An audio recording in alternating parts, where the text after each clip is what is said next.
জিয়াউর রহমান স্বাধীনতার অনবদ্য চরিত্র বললেন প্রধানমন্ত্রী। স্বনির্ভর বাংলাদেশ করতে ঐক্যবদ্ধভাবে কাজ করার আহ্বান। টাঙ্গাইলের কালিহাতীতে ট্রেনে কাটা পড়ে শিশুসহ নিহত 5। তেল না থাকায় বাস থেকে নেমে রেল লাইনে বসেছিলেন যাত্রীরা। বৈধ লাইসেন্স নেই স্টার সিনেপ্লেক্সের। 7 দিনের আলটিমেটাম ম্যাজিস্ট্রেটের, কাগজ দেখাতে না পারলে ব্যবস্থা। টাঙ্গাইলে কৃষি বিভাগের বিরুদ্ধে অনিয়ম দুর্নীতির অভিযোগ। বাণিজ্যিক আবাদ না থাকলেও বরাদ্দ পেঁয়াজ সংরক্ষণ যন্ত্র। কয়েকদিনের টানা ছুটি শেষে ফের চিরচেনা রূপে ফিরছে রাজধানী। কর্মস্থলে ফিরছে মানুষ, বাস, ট্রেন, লঞ্চে উপচে পড়া ভিড়। ইরানের পরমাণু স্থাপনায় হামলা ইসরায়েলের। মধ্যপ্রাচ্যে মার্কিন ঘাঁটিতে পাল্টা হামলার হুঁশিয়ারি ইরানের, সতর্কতা জারি। এবং সাফে এবার ভারত বধির মিশন। পাকিস্তানকে হারানোর পর চাঙ্গা বাংলাদেশি যুবারা। মালদ্বীপে ম্যাচ শুরু বিকেল 4:45। এই অবস্থায় পড়তে না চাইলে ব্যবহার করুন rainbow damp protector. Elastomeric emulsion থাকায় দেয়াল থাকে damp proof rainbow paints, colour of joy. সংবাদ সকালে দেখছিলেন সুপারবোর্ড সংবাদ শিরোনাম। সঙ্গে আছি আমি নাফিলা হাসরাত। এবার বিস্তারিত। ঐক্যবদ্ধভাবে কাজ করলে কাঙ্ক্ষিত স্বনির্ভর দেশ গড়ে তোলা সম্ভব বলে জানিয়েছেন প্রধানমন্ত্রী তারেক রহমান। বলেন, জনগণের জীবনমান উন্নয়নে সরকার প্রতিনিয়ত কাজ করছে। সমাজের কটি অংশ নয়, বরং সব শ্রেণী পেশার মানুষকে নিয়ে ভালো থাকবো, এটিই হোক স্বাধীনতা দিবসের অঙ্গীকার। বিগত সময়ে শহীদ রাষ্ট্রপতি জিয়াউর রহমানকে খাটো করে দেখানোর অপচেষ্টা মুক্তিযুদ্ধে শহীদ জিয়ার অনিবার্যতাকেই প্রমাণ করে বলেও মন্তব্য করেন তিনি। সাইফুর রিপনের রিপোর্ট। মহান স্বাধীনতা দিবস উপলক্ষে শুক্রবার বিকেলে রাজধানীর ইঞ্জিনিয়ার্স ইনস্টিটিউশন মিলনায়তনে আলোচনা সভা করে বিএনপি। সরকার প্রধান হিসেবে দায়িত্ব গ্রহণের পর প্রথমবারের মতো এদিন কোনো আলোচনা সভায় প্রধান অতিথি হিসেবে অংশ নেন প্রধানমন্ত্রী ও বিএনপি চেয়ারম্যান তারেক রহমান। প্রধান অতিথির বক্তব্যে সরকার প্রধান বলেন, শহীদ রাষ্ট্রপতি জিয়াউর রহমান হলেন বাংলাদেশের ইতিহাসে অনিবার্য চরিত্র। অতীতে যেভাবে শহীদ জিয়াউর রহমানকে, তার অবদানকে, তার কাজকে খাটো করার চেষ্টা করা হয়েছে, এর থেকেই প্রমাণিত হয়েছে শহীদ রাষ্ট্রপতি জিয়াউর রহমান অবশ্যই বাংলাদেশের মুক্তিযুদ্ধের একজন অনিবার্য চরিত্র। মানুষের সীমাহীন আকাঙ্ক্ষা থাকলেও সাধ্য সীমিত উল্লেখ করে স্বনির্ভর বাংলাদেশ গড়তে সবাইকে ঐক্যবদ্ধভাবে কাজ করার তাগিদ দেন প্রধানমন্ত্রী। আমাদের সাধ এবং সাধ্যের মধ্যে ফারাক থাকলেও আমি এই দেশের একজন নাগরিক হিসাবে, একজন রাজনৈতিক কর্মী হিসাবে দৃঢ়ভাবে বিশ্বাস করি, আমরা যদি ঐক্যবদ্ধভাবে এগিয়ে যাই, আমরা যদি ঐক্যবদ্ধভাবে সকলে একসাথে দেশের জন্য কাজ করি, তাহলে অবশ্যই আমরা আমাদের কাঙ্ক্ষিত স্বনির্ভর বাংলাদেশ গড়ে তুলতে পারব। স্বাধীনতা ও জাতীয় দিবস উপলক্ষে সবাইকে নিয়ে ভালো থাকার অঙ্গীকারও জানান তিনি। সমাজের একটি অংশ নয়, বরং আমরা সকল শ্রেণী পেশার মানুষকে নিয়ে এই দেশে আমরা ভালো থাকব, এটি হোক এই স্বাধীনতা দিবসের অঙ্গীকার। প্রধানমন্ত্রী বলেন, বর্তমান সরকার জনগণের সরকার। জনগণের জীবনমান উন্নয়নে প্রতিনিয়ত কাজ করে যাচ্ছে এই সরকার। জনগণের জীবনমান উন্নয়নের বিভিন্ন পদক্ষেপ আমরা গ্রহণ করছি প্রতিনিয়ত। তার জন্য আপনাদের এই সরকার অক্লান্ত পরিশ্রম করছে। সাইফুল রিপন, দেশ টিভি, ঢাকা। ঈদের ছুটি শেষে ছোট ছেলে ও বেআইনকে নিয়ে কর্মস্থলে ফিরছিলেন নার্গিস, কিন্তু চিরচেনা কর্মস্থলে প্রিয়জনদের সাথে আর দেখা হলো না। অপ্রত্যাশিত ট্রেন দুর্ঘটনায় মারা যান তিনি সহ 5 জন। নিহতরা সবাই একই এলাকার। সহকর্মী অভিজিৎ ঘোষের রিপোর্ট, জানাচ্ছেন সীমান্ত বর্ধন। টাঙ্গাইলের কালিহাতী উপজেলার ঢাকা টাঙ্গাইল যমুনা সেতু মহাসড়কের ঢলাটেঙ্গর এলাকায় রাত 8টার দিকে এই মর্মান্তিক দুর্ঘটনা ঘটে। পরে পুলিশ এসে মরদেহ উদ্ধার করে। গাইবান্ধা থেকে ঢাকাগামী বনশ্রী পরিবহন নামের একটি যাত্রীবাহী বাসের তেল শেষ হয়ে গেলে মহাসড়কের পাশে থেমে যায়। বাস থেকে কয়েকজন যাত্রী নেমে মহাসড়কের পাশেই রেল লাইনে বসেছিলেন। এ সময় ঢাকা থেকে ছেড়ে আসা সিরাজগঞ্জ এক্সপ্রেস ট্রেনের নিচে কাটা পড়ে একজন শিশু, 3 জন নারী ও 1 জন পুরুষ ঘটনাস্থলেই নিহত হন। এদের মধ্যে একই পরিবারের 3 জন। নিহতরা হলেন গাইবান্দার সদুল্লাপুরের নিজপাড়া গ্রামের হামিদুল ইসলামের স্ত্রী নার্গিস, ছেলে নীরব এবং বেআইন দোলা। অপর দুইজন হলেন একই গ্রামের রাইজেলের ছেলে সুলতান ও আব্দুর রশিদের মেয়ে রিফা। 4-5 জন দৌড়ে নিচে নামছে, এখন ওরা শোনে নাই না কি করছে। পরে দেখি ট্রেনটা যাওয়ার পরে নিচে খালি আগুন বাড়াইতেছে, আগুন বাড়ার পরে সবাই খালি চিল্লাইতেছে যে লাশ লাশ। ট্রেনটা যাওয়ার পরে সবাই বললো কি যে হচ্ছে ট্রেনে নাকি লোক পড়ে গেছে। যাওয়ার পরে আমরা দেখি যে আমাদের বাসের যাত্রী। হঠাৎ করে ট্রেন আসছে, বলতে পারে নাই ভাই, চোখের সামনে ভাই চলে গেল ভাই। আইনি প্রক্রিয়া শেষে মরদেহ হস্তান্তর করার কথা বলছেন পুলিশের এই কর্মকর্তা। যারা রেল লাইনে বসাছে খেয়াল করে নাই, ট্রেনের নিচে পড়ে 5 জন এখানে ডেড বডি হয়ে গেছে। আমরা লাশ শনাক্তের চেষ্টা করছি, মোটামুটি মানে পেয়ে গেছি। আইনগত ব্যবস্থা নেবো, আইনগত প্রক্রিয়া সমাপ্ত করে যার যার লাশ আমাদের স্যার আসছে, স্যারের অনুমতি ক্রমে যার যার লাশ তাদের কাছে আমরা দিই। Simanta Bardhan, news desk, Desh TV. Expert water পাম্পে আছে 100% copper winding wire. Expert water পাম্পে আছে 100% copper winding wire. Expert water pump, পানির সমস্যায় এক্সপার্ট সমাধান। বৈধ লাইসেন্স ছাড়াই পরিচালিত হয়ে আসছে দেশের জনপ্রিয় মাল্টিপ্লেক্স স্টার সিনেপ্লেক্স। অনুমোদন না থাকায় ম্যাজিস্ট্রেটের পক্ষ থেকে 7 দিনের আলটিমেটাম দেয়া হয়েছে। এই সময়ের মধ্যে বৈধ কাগজ উপস্থাপন না করলে আইনানুগ ব্যবস্থা গ্রহণ করবে আদালত। মূলত ঈদের সিনেমা দেখতে গ্রাহকদের টিকিট কেনা নিয়ে ভোগান্তির জেরে লাইসেন্সের বিষয়টি সামনে আসে। বিস্তারিত সঞ্জিদ আক্তারের রিপোর্টে। সপ্তাহের ভিতরে যদি লাইসেন্সের নেওয়ার যে প্রসিডিওর সেটা যদি শুরু না করে তাহলে আমরা অ্যাকশনে যাব। দেশের জনপ্রিয় মাল্টিপ্লেক্স স্টার সিনেপ্লেক্সের অনলাইন টিকিট ব্যবস্থাপনা নিয়ে শোনা যাচ্ছে নানা অভিযোগ। এ নিয়ে চরম ক্ষোভ প্রকাশ করেছেন ব্যাচেলর পয়েন্ট খ্যাত নির্মাতা কাজল আরিফিন অমি। অনলাইনে অর্থ পরিশোধের পরও টিকিট নিশ্চিত না হওয়ায় গ্রাহক হয়রানির অভিযোগ তুলেছেন তিনি। এক ফেসবুক পোস্টে অমি লিখেছেন, অনলাইনে পেমেন্ট কেটে নেওয়ার পরও টিকিট কনফার্ম না হওয়া এটি সত্যিই দুঃখজনক। হটলাইনে যোগাযোগ করলে বলা হয় টাকা কাটা মানেই টিকিট নিশ্চিত, কিন্তু পরে সশরীরে টিকিট সংগ্রহ করতে গেলে জানা যায় সার্ভার সমস্যার কারণে তা কনফার্ম হয়নি। জানানো হয় কেটে নেওয়া টাকা 7 কর্মদিবসের মধ্যে ফেরত দেওয়া হবে। তাহলে নেটওয়ার্ক ইস্যু হলে তো টাকা কাটা কথা না। তিনি আরও উল্লেখ করেন, প্রশ্ন হলো সার্ভার সমস্যা থাকলে পেমেন্ট কেটে নেওয়া হলো কিভাবে। টাকার চেয়েও বড় বিষয় হলো সময়ের অপচয়। সময়ের মূল্য কে দেবে? সিনেমার সব স্তরে দুর্নীতি, অনিয়ম ও ভোক্তা হয়রানি বন্ধ হোক। এদিকে ঈদে মুক্তিপ্রাপ্ত সিনেমাগুলো দেখতে স্টার সিনেপ্লেক্সের বিভিন্ন শাখায় দর্শকদের উপচে পড়া ভিড় লক্ষ্য করা গেছে। অমির মতো আরো অনেক দর্শক অনলাইনে টাকা পরিশোধ করেও টিকিট না পাওয়ার অভিযোগ করেছেন। সামাজিক মাধ্যমে অনেকেই এই অব্যবস্থাপনা নিয়ে নিজেদের তিক্ত অভিজ্ঞতার কথা জানাচ্ছেন। তারা কিন্তু রিফান্ড আমাদেরকে এখনো করেনি, বরং আমাদেরকে আবার এক্সট্রা পে করে নতুন করে আবার টিকিট ক্রয় করতে হয়েছে। দর্শকদের অভিযোগের মুখে স্টার সিনেপ্লেক্স কর্তৃপক্ষ তাদের ফেসবুক পেজে একটি বিবৃতি দিয়ে বলছে, অনলাইন টিকিটিংয়ে কোনো সমস্যা হলে গ্রাহকরা যেন প্রয়োজনীয় তথ্য ও পেমেন্টের স্ক্রিনশট সহ তাদের ইমেইল বা ইনবক্স করেন। এই বিষয়ে বিস্তারিত জানতে সিনেপ্লেক্সের কাউন্টারে যোগাযোগ করা হলে তারা বলেন, আমাদের কয়েকজন হচ্ছে ইয়ে করেছে কিন্তু ওটা পাইনি এখনো। পরশুদিন। অন্যদিকে টিকিট হয়রানির মাঝে গুরুতর অভিযোগ উঠেছে রাজধানীর পান্থপথে অবস্থিত দেশের জনপ্রিয় মাল্টিপ্লেক্স স্টার সিনেপ্লেক্সের বিরুদ্ধে। দীর্ঘ 20 বছর ধরে কোনো বৈধ লাইসেন্স ছাড়াই তাদের কার্যক্রম পরিচালনা করছে। 2004 সালে যাত্রা শুরু করলেও এখন পর্যন্ত জেলা প্রশাসনের কোনো লাইসেন্স নেয়নি প্রতিষ্ঠানটি। সম্প্রতি ভ্রাম্যমাণ আদালতের এক অভিযানে এমন চাঞ্চল্যকর তথ্য উঠে এসেছে। এটা চালাচ্ছেন আপনি, এটার জন্য আপনার লাইসেন্স দরকার। আপনি এই লাইসেন্সটা নেবেন। অভিযান শেষে ভ্রাম্যমাণ আদালতের পক্ষ থেকে জানানো হয়, প্রতিষ্ঠানটি শুধুমাত্র একটি এনওসি অনাপত্তি পত্র দিয়ে তাদের ব্যবসা চালিয়ে আসছিল।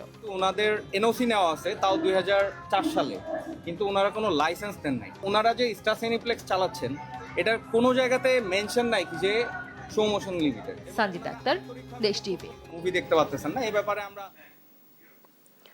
টাঙ্গাইলে বাণিজ্যিকভাবে নেই কোনো পেঁয়াজের আবাদ, তবুও সংরক্ষণের জন্য দেয়া হয়েছে এয়ারফ্লো মেশিন। ব্যবহার না হওয়ায় পড়ে আছে মেশিন, সঙ্গে উঠছে অনিয়ম দুর্নীতির অভিযোগ। তবে কৃষি বিভাগ বলছে, কৃষকদের পেঁয়াজ চাষে উদ্বুদ্ধ করতেই এয়ারফ্লো মেশিন দেয়া হয়েছে।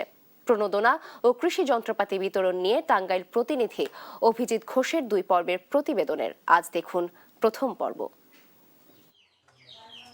তথ্য অধিকার আইনে পাওয়া তথ্যে 2024-25 অর্থ বছরে 25 জেলায় 4000 এয়ারফ্লো মেশিন বিতরণ করা হয়। এর মধ্যে টাঙ্গাইলের 7 উপজেলায় দেয়া হয় 50টি মেশিন, যার প্রতিটির মূল্য ধরা হয়েছে 27,000 টাকা। কৃষি মন্ত্রণালয়ের শর্ত ছিল মেশিন নিতে হলে কৃষককে তৈরি করতে হবে 4 দেয়াল ও মাচা, কিন্তু বাস্তবে না আছে মাচা, না আছে সংরক্ষণের ঘর। মাঠে নেই পেঁয়াজের আবাদ, অথচ ঘরে ঘরে পৌঁছে গেছে পেঁয়াজ সংরক্ষণের আধুনিক এয়ারফ্লো মেশিন। কিন্তু বাস্তবতা হলো এসব দামি যন্ত্রপাতি এখন অযত্ন অবহেলায় পড়ে আছে কৃষকের ঘরের কোণে। বাজারজাত করার জন্য যখন ইচ্ছা তখন আমি বেচতে পারবো, সুবিধার জন্য এই মেশিন আনা হয়েছে। ব্যাংকে অ্যাকাউন্ট করে হেরা পরে টাকা দিছে, টাকা দিয়ে আবার অফিস থেকে কৃষি অফিস থেকে আবার কিনে আনছি। টাঙ্গাইলের পার্শ্ববর্তী জেলাগুলোতে 300 মন পেঁয়াজ সংরক্ষণের এয়ারফ্লো মেশিন বিক্রি হচ্ছে 14 থেকে 16,000 টাকায়। সেখানে টাঙ্গাইল কৃষি অফিস একই মেশিন কিনছে 20,000 টাকায়। এলাকা ভিত্তিক যে পেঁয়াজ আবাদ হয় তা কৃষকদের নিজেদের বাড়িতেই ব্যবহার করা লাগে, ফলে পেঁয়াজ সংরক্ষণের জন্য কোনো মেশিনের প্রয়োজন নেই বলে জানান কৃষকরা। আপনারা যদি একটা মেশিন দেন পেঁয়াজের জন্য, তো পেঁয়াজ গাড়ি না, তাহলে মেশিনটা কি করবো? না আলুর জন্য গেলে তাহলে কামে খাটবো। পেঁয়াজের আবাদ নাই, খুব কম। কলুর আবাদ হয়, শস্যের আবাদ হয়, সবজির আবাদ হয়, যে কোনো ধরনের সবজি হয় এদিকে। আমি খাবার জন্য বুনি, আমি 5-10 বিঘা বুনি না, আমি আধা মন পেঁয়াজ বুনছি, খাইয়া চাহিদা মিললে আমার মিটা গেল। তবে অনিয়মের অভিযোগ অস্বীকার করে কৃষি বিভাগ জানায়, উপজেলায় আবাদ বাড়াতে কৃষকদের উদ্বুদ্ধ করতে পেঁয়াজ সংরক্ষণের মেশিন দেয়া হয়েছে। সারা বাংলাদেশে একটা কর্মসূচি হাতে নেওয়া হয়েছিল, তো সেটার প্রেক্ষিতে আমাদের টাঙ্গাইল জেলার জন্য আমি 30টা চাহিদা দিয়েছিলাম, সেই প্রেক্ষিতে আমাকে 50টা বরাদ্দ দেওয়া হয়েছিল। এই এয়ারফ্লো মেশিনের কার্যকারিতাগুলো তাদেরকে সবার মাঝে আমরা প্রচার করতে পারি, দেখাইতে পারি, তাহলে এই পেঁয়াজ আবাদ বৃদ্ধি পাবে। অন্যদিকে কৃষি বিশেষজ্ঞরা বলছেন, স্থানীয় চাহিদা ও শস্যের ধরন বিবেচনা না করে এমন প্রকল্প গ্রহণ কেবল অর্থের অপচয় ছাড়া আর কিছুই নয়। ফসল এখনো হচ্ছে জমিতে আসে নাই, সে ফসলের মেশিন তো আসলে কৃষকের দরকার নাই। কৃষকের এখন হচ্ছে প্রয়োজন বেসিস অথবা নিড বেসিস যদি বলেন, আমাদের আসলে কৃষকের এখন কি দরকার, সরকার যদি সেই সহযোগিতা দেয় তাহলে সরকার থেকে কৃষক উপকৃত হলো। Shamim Hossain, news desk, Desh TV. এবার আইডিএলসি বাণিজ্য বার্তা।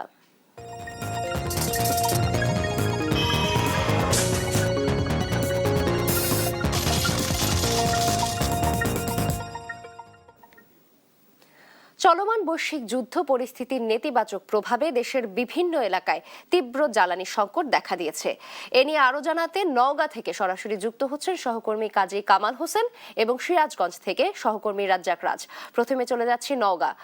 কামাল, জ্বালানি সংকটের বিষয়ে কি বলছেন ভোক্তারা এবং পাম্প কর্তৃপক্ষ কি বলছে, বিস্তারিত জানাবেন। নাবিলা, নওগাঁয় সারা দেশের মতো জ্বালানি সংকটে চরম বেকায়দায় পড়েছে সাধারণ ভোক্তা। বিশেষ করে মোটরসাইকেল চালকরা চরম বেকায়দায় পড়েছে, তাদের নিত্য দিনের চলাফেরায় চরম ভোগান্তিতে পড়েছে। আমি এখন দাঁড়িয়ে আছি নওগাঁর সবচেয়ে জনপ্রিয় একটি পেট্রোল পাম্প মজুমদার ফিলিং স্টেশনে। সেইখানে এখানে গতকাল বিকেল 3টার দিকে তেল এসেছিল এবং 3টা থেকে শুরু করে রাত্রি 1টা পর্যন্ত পেট্রোল ডিস্ট্রিবিউট করা হয়েছে এবং তেল ইতিমধ্যে শেষ হয়ে যাওয়ার কারণে তারা ইতিমধ্যে পেট্রোল অকটেন দেওয়া বন্ধ করেছে। এখন শুধুমাত্র ডিজেল তারা চালু রেখেছেন, ডিজেল বিক্রি করা হচ্ছে। কিন্তু এর মধ্যে বেশ কিছু চালকরা যারা জানেন না, এখানে বন্ধ করে দেওয়া হয়েছে, দড়ি টাঙানো হয়েছে, জানানো হচ্ছে যে আসলে পেট্রোল অকটেন নেই। তারপরও অনেক চালকরা, মোটরসাইকেল চালকরা এসে দাঁড়িয়েছেন এবং ভিড় জমিয়েছেন। আমি এই পেট্রোল পাম্পের মালিক ব্রোজেন মজুমদারকে ইতিমধ্যে পেয়েছি। আমি তার সাথে সরাসরি কথা বলার চেষ্টা করবো এবং জানার চেষ্টা করবো আসলে প্রবলেমটা কি, কেন সংকটটা হচ্ছে এবং কেন আপনারা দিতে পারছেন না। অনেক গ্রাহকের কাছে আপনারা পেট্রোল দিতে পারছেন না কেন, অনেক গ্রাহক থেকে নিচ্ছেন, সমস্যাটা কোথায়? সমস্যা চাহিদা তুলনায় আমরা তেল কম পাচ্ছি, আর মেন সমস্যা হচ্ছে মানুষের মধ্যে একটা প্যানিক সৃষ্টি হয়ে গেছে। যারা আমার এখান থেকে 50 টাকা 100 টাকা তেল দিত, তারা ট্যাঙ্কি ফুল নিচ্ছে।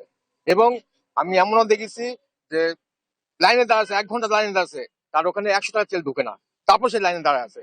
এই যে প্যানিকটা যতক্ষণ বন্ধ না হবে ততক্ষণ এটা হতে থাকে। সরবরাহ কেমন? সরবরাহটা আগের তুলনায় অনেক কম। সরবরাহটা যেটা পাচ্ছি, আমি আগে যে তেল পেতাম সপ্তাহে 5 গাড়ি তেল পেতাম, এখন সপ্তাহে আমি 2 গাড়ি, ম্যাক্সিমাম 3 গাড়ি, তার উপর তেল পাচ্ছি না। চাহিদার তুলনায় অনেক কম পাচ্ছে। হ্যাঁ, চাহিদা অনেক পাচ্ছে। আর পেট্রোলের ব্যাপারটা হচ্ছে, পেট্রোলের প্যানিক সৃষ্টি হয়ে গেছে। প্যানিকের কারণে এই সমস্যাটা হয়ে গেছে। নাবিলা, আমি কথা বলছিলাম মজুমদার ফিলিং স্টেশনের স্বত্বাধিকারী ব্রোজেন মজুমদারকে। তিনি বলছিলেন যে সপ্তাহে উনি যে পরিমাণ তেল পেতেন সে তুলনায় তেল পাচ্ছে তার চেয়ে অনেক অর্ধেকের মতো কম পাচ্ছেন। তো মোটামুটি নওগাঁ থেকে আমার কাছে এমনটি ছিল সর্বশেষ তথ্য। আমি এখন সরাসরি চলে যাচ্ছি সিরাজগঞ্জের সহকর্মী আব্দুর রাজ্জাক রাজের কাছে। রাজ, আপনার সেখানকার সর্বশেষ পরিস্থিতি জানাবেন যে সেখানে জ্বালানি সংকটের কি অবস্থা? কামাল, ধন্যবাদ আপনাকে। আমি একটু জানিয়ে দিতে চাই, আমি এখন এই মুহূর্তে রয়েছি সিরাজগঞ্জের যে মিরপুর ফিলিং স্টেশন, সেই মিরপুর ফিলিং স্টেশনে। আমি একটু এখানকার যে চিত্র, সেই চিত্র দেখাতে চাই যে গাড়ি, মোটরসাইকেল এবং বাস ট্রাকের জন্য যে গ্রাহক পর্যায়ে যারা তেল নিতে আসছে তারা কিন্তু এখানে লাইন ধরেছেন। আমি গতকালকে এই কর্তৃপক্ষের কাছ থেকে, পাম্প যে কর্তৃপক্ষ রয়েছে সেই কর্তৃপক্ষের কাছ থেকে জানতে পেরেছি যে স্বাভাবিক দিনে যে তেল সরবরাহ হয় 4,500 লিটার পেট্রোল এবং 13,000 লিটার ডিজেল, সেটি কিন্তু তারা 2 দিনে বিক্রয় করে। কিন্তু গতকাল 3টে থেকে রাত 10টার মধ্যেই কিন্তু এখানে যে বরাদ্দ ছিল তেল সেটি শেষ হয়ে গিয়েছে।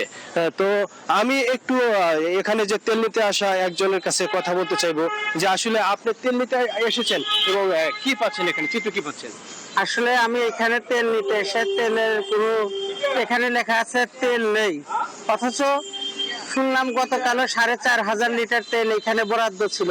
আমার একটা প্রশ্ন, যে পাম্পে সারা মাসে 10,000 লিটার তেল বিক্রি হয় না, সেখানে কিভাবে একদিনের মধ্যে 4,500 লিটার তেল বিক্রি হয়? আমরা সাধারণ জনগণ জানি সরকারের পক্ষ থেকে বিবৃতি দেওয়া হয় বাংলাদেশের তেলের। আপনি কতক্ষণ হলো এখানে অপেক্ষা করছেন তেলের? আমি প্রায় 2 ঘন্টা যাবত এখানে অপেক্ষা করছি, তেল নেই। গতকাল রাত্রে এসে ফিরে গিয়েছি, অথচ খোলা বাজারে দেখলেই যেতেই দেখা যাচ্ছে অ্যাভেলেবল তেল পাওয়া যাচ্ছে 200 থেকে 250 টাকা লিটারে।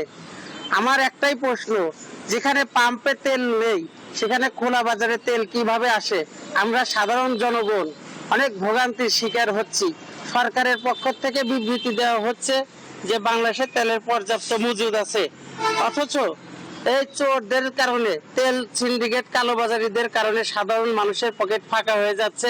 সরকারের কাছে আমার আকুল আবেদন, অতি দ্রুত এই সিন্ডিকেটের বিরুদ্ধে, এই চোরদের বিরুদ্ধে পদক্ষেপ নিয়ে সর্বোচ্চ শাস্তির ব্যবস্থা করা হোক। যেমনটি শুনছিলেন যে গ্রাহক পর্যায়ে কিন্তু তেলের যে সংকট, এই ব্ল্যাকের তেল যাওয়ার কারণে কিন্তু অনেক ক্ষেত্রে তেল পাচ্ছে না। পাম্প কর্তৃপক্ষ আমাদের জানিয়েছেন যে নিয়মিত কিন্তু তারা তেল পাচ্ছেন, কিন্তু সেই তেল 4 থেকে 5 ঘন্টার মধ্যেই তেল শেষ হয়ে যাচ্ছে। এবং গতকালকে যে বিদ্যুৎ এবং জ্বালানি মন্ত্রী ইকবাল হাসান মাহমুদ টুকু, তিনি সিরাজগঞ্জে বিবৃতি দিয়েছেন যে তেল সংকট নেই। আর সারা বাংলাদেশে কিন্তু এই পর্যবেক্ষণের জন্য প্রতি জেলায় জেলায় কমিটি গঠন করা হয়েছে যে তেল পাম্পগুলোকে পর্যবেক্ষণ করবে, যদি কোনো ব্ল্যাকে তেল যায় সেক্ষেত্রে তাদের শাস্তির আওতায় আনবে। তো সিরাজগঞ্জ থেকে এই ছিল আমার কাছে সর্বশেষ অবস্থা। ফিরে যাচ্ছি নাবিলার কাছে স্টুডিওতে।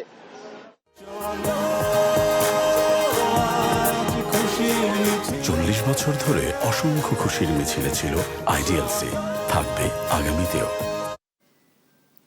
দর্শক, নওগাঁ ও সিরাজগঞ্জের জ্বালানি সংকটের বিস্তারিত শুনছিলেন সহকর্মী কামাল এবং রাজের কাছ থেকে। দেখছেন সংবাদ সকাল।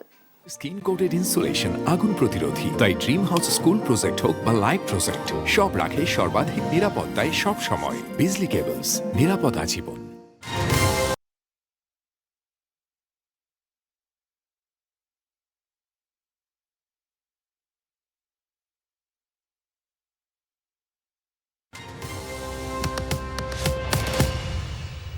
দেখছেন সংবাদ সকাল। ত্রয়োদশ জাতীয় সংসদের সংসদীয় কমিটির প্রথম বৈঠক আজ। সংসদ ভবন এলাকায় আছেন সহকর্মী নূপুর মাহমুদ, সেখান থেকে সরাসরি যুক্ত হচ্ছেন তিনি। নূপুর, সংসদীয় কমিটির বৈঠক সম্পর্কে কি কি তথ্য রয়েছে আপনার কাছে? নাবিলা, ধন্যবাদ আপনাকে। আপনি আমার কাছে যেমনটি জানতে চেয়েছেন, আজকে কিন্তু শুরু হয়েছে। সেখান থেকে আমরা দেখছি কমিটির সংসদীয় কমিটির যে প্রথম বৈঠক সেটি কিন্তু আজকে শুরু হয়েছে। আজকে বেলা 11টার দিকে সংসদটি অনুষ্ঠিত হওয়ার কথা আছে। আপনাকে আরেকটু জানিয়ে রাখি, কালকে কিন্তু প্রথম অধিবেশনের মুলতবি যেটা হয়েছিল সেটি কিন্তু আবার শুরু হওয়ার কথা আছে। আরেকটু যদি আপনাকে বলি যে এখনো কমিটির সদস্য তারা কিন্তু আসতে শুরু করেছে কেবলই 11টায়, যেহেতু এই অনুষ্ঠানটি অনুষ্ঠিত হবে, সেক্ষেত্রে তারা কেবলই আসা শুরু করেছে। আপনি দেখতে পাচ্ছেন ক্যামেরা লেন্সের মাধ্যমে।